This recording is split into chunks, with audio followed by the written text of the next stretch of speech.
What's up guys, Honeybee here again, and this video is going to seem a little bit similar to the last one I had about combo breaker pool predictions, but this one is actually going to be a little bit more in-depth because now the actual brackets of each individual pool have been released. So now we can actually see how it's going to be lined up, who's going to fight who, and all of that fun stuff. And this is kind of going to be a maybe even a guide, if you would, to how you go about preparing for a tournament once you know who's in your path and all of that fun stuff. So let's go ahead and start with the first pool. If we're here on Smash GG, if we go to the C1 pool here, this is Tekken Masters pool.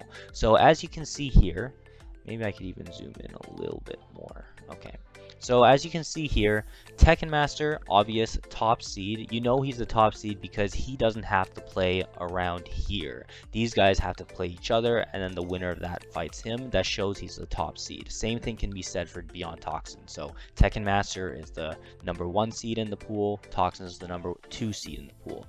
But now you can actually go ahead and take a little bit more of an in-depth look at, because you know who you're going to face. So for example, Patient Impulse over here knows he has to face Anti-Venom first round. So now when you're preparing your matches, you really have to, if you know who the person uses, that's going to be your main focus of what to prepare for, because you want to make it as far as possible in the tournament. So you really have to be looking at the very early on matches at the beginning, and then you can look further ahead assuming that you beat these people. So for example, Impulse should be looking at Anti-Venom. Venom makes me think he's a Bane player, but I'm not certain.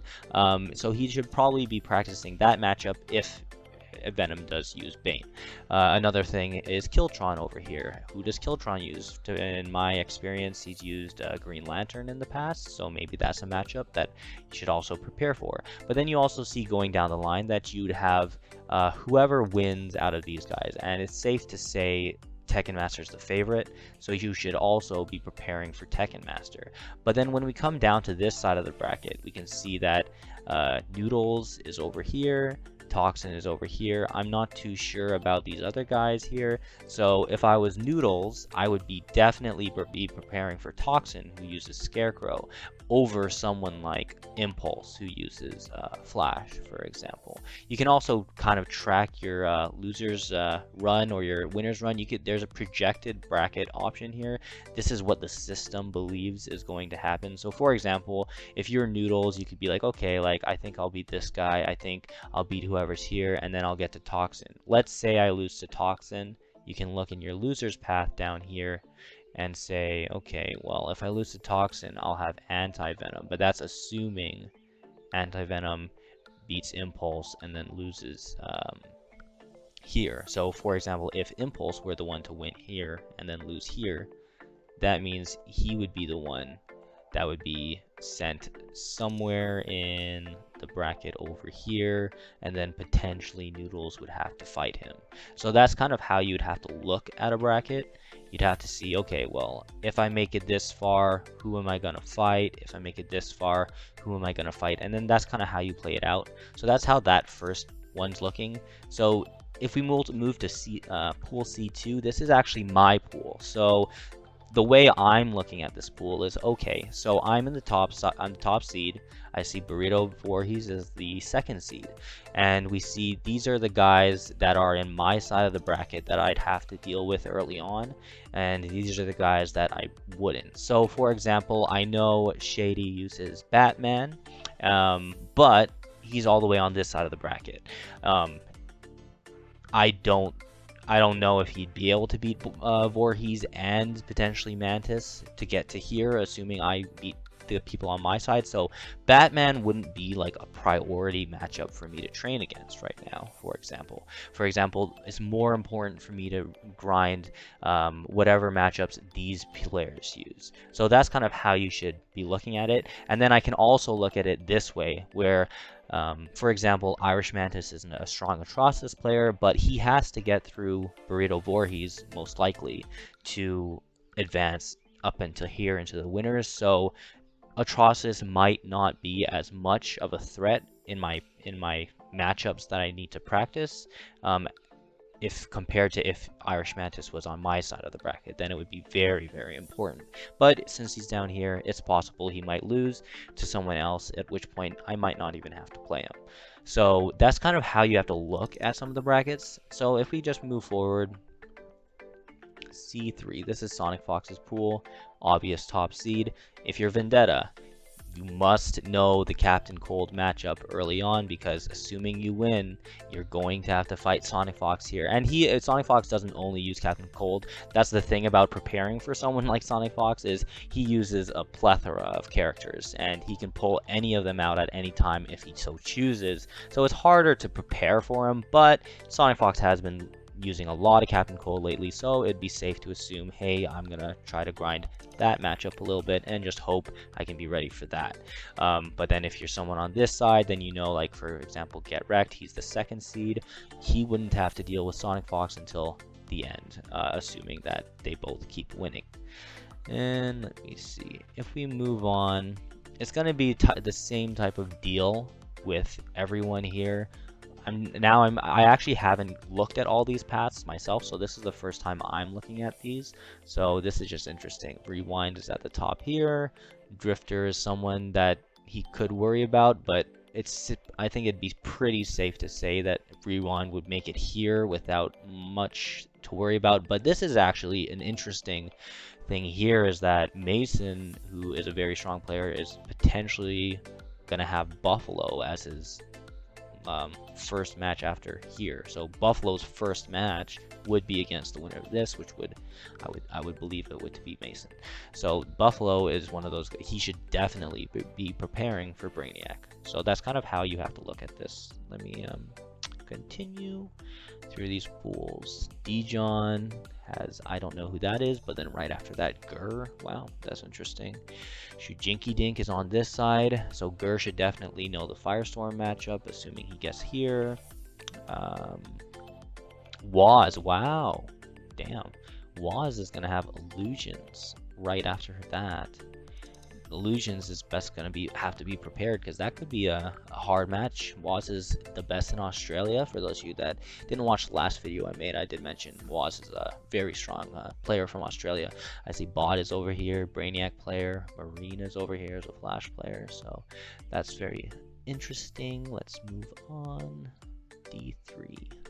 And you can actually see here what time we're all competing. So my pool starts at 3 p.m.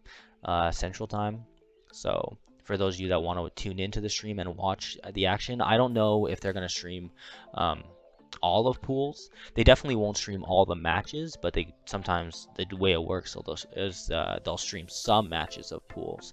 So if that's the case, hopefully they get the good ones, you know. So I see here Foxy's here, V-Man has Arc Bat first round, Waffles is here, Nyx is the 2nd seed on this side, and Stabs is going to be on this side. I think Dr. Truth might be good. But yeah, I think it'll probably end up being like Nyx and Stabs over here, with like maybe Foxy and V-Man over here, maybe Foxy and Nyx over here, something like that. That's kind of what I'd predict to happen. Back in season 1 of IPS, they actually had a fantasy bracket thing. I don't know if you guys remember or did this back then, but they actually had a fantasy bracket option where you could pick players and put them on your team of players, and you could predict like who's gonna make it however far, and people had point values to like their names and stuff. And like I actually got like top 2, top 3 when I was like making my own fantasy brackets. It'd be cool if they brought that back, because fantasy brackets are fun. Here we are. Gross is over here. Only one he has to really worry about is Homies, but I don't think he should have too much trouble. Coach Steve is here. I don't really think he'd have too much trouble either. So yeah, let's move on. Oh, ooh, that's juicy. Oh, that's juicy. Magic Man. Oh, it's got. Oh shit. Oh man. Oh man. This is my first time seeing this. Magic Man has Ace Man. Winner of that, Theo. Ah. Oh god, that's crazy. For those of you that don't know, Magic Man is the winner of Speed Force Arena 4. That's not going to be an easy first match for Theo. That's not going to be an easy first match. That's going to be... I hope they put that on straight, because that's going to be hot. Katana Prime has Station over here. I see Blue Jay is here. Station better be prepared for Blue Beetle, and Blue Jay better be prepared for Flash if they're thinking about who to train for. Here we are. Tweety has Tigers on his side. That's not exactly an easy match right there. Nubcake's on the other side. Oh, Sage is over here. So Nubcakes better be ready for Scarecrow. This is assuming these people play who I believe they play from back when. But yeah. Interesting, interesting. Biohazard has Maze and Low. Did someone say this guy might be a good online warrior? I'm not too sure. B-Dog is on his side too, so you gotta be ready for the Joker matchup if you're Bio right now. Punk on the other side of the bracket, so he's actually the second seed in here. Nivik is over here too. Strike 27. I know he commented then he was offended that I didn't point him out. He's on this side. Sorry about that, Strike. Scars over here with, I'm not too sure, Vianelli the Hatch guy. Jackal's on his side with Googie. Last Laugh, Rico Suave. Happy Pal's on the side. Darth Arma is gonna have Happy Pal first, like right after his first opponent, assuming he wins. Better be ready. Better be ready for that. Nikki's over here, so that's kind of cool. So far, these pools are looking pretty balanced. I think they've been doing a pretty good job of... Ooh. Wow. I was just about to say they've been doing a good job of like separating people, but I'm not too sure. I've never seen Shark Teeth play before, but if he's like as good as like I've heard, like he's definitely not a pushover. I'm actually surprised he's not switched with like, I don't know, one of these two guys here. Because to have Dragon right after that is a little bit questionable, but it's interesting. Gun Show on the opposite side, he's the second seed obviously, with Nash Fan over here. Not too many pools to go over still, but we have White Boy on this side. Apparently one of these guys used Wonder Woman, but I'm not too sure who. Silver Eyes on this side with 2 Easy, so Silver Eye better be ready for Fate. Let me see here. Hayate is here. Apparently this guy is a good Deadshot player, but if that's the case, Hayate won't have anything to worry about. He's really good in the Deadshot matchup, even when it was pre-patched, so he should be fine. Newbie's here against Krusty first round. That's a pretty hot first match, I think. Newbie from... Oh, wow. They're going to be first up. And then winner of that fight, Star Chargers. I think Star Chargers going to have a kind of a rough first match. And then Tsunami's over here. And we have 2 more pools to look at. Forever King over here with Dab on his side. Wow. And then Skeezer's over here too. And then Slayer's actually the second seed here. Makes sense. He was an IPS finalist. But he has... Oh, wow. He has Legend over here. King Raj is here.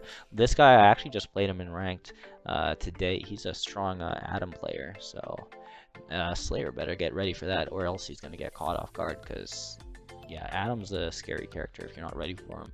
Or even if you are ready for him, he's still scary. Samij has potentially one of these guys, might be Triclops. I can't remember who he uses, but I know he's a good player.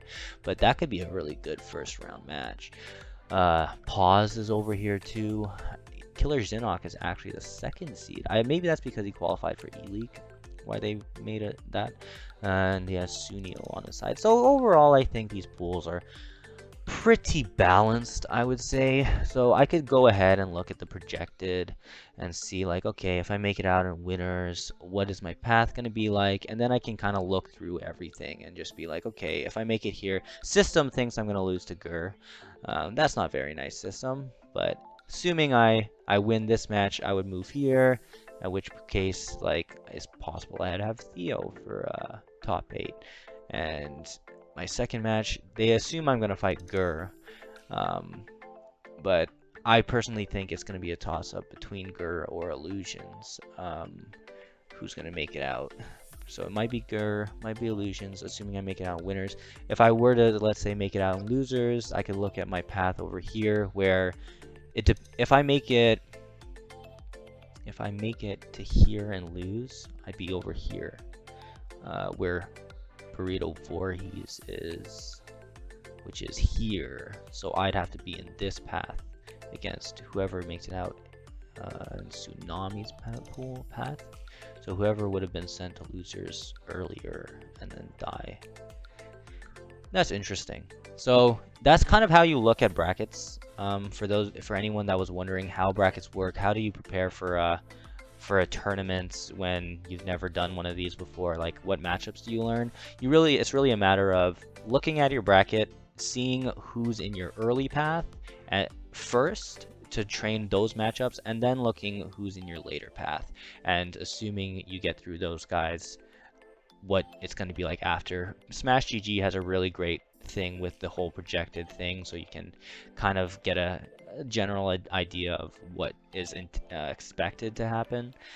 But yeah, that's basically it. And with that, I think that's going to be the end of this video. Thank you guys so much for watching. Like, subscribe, comment, and I'll see you in the next one. Peace.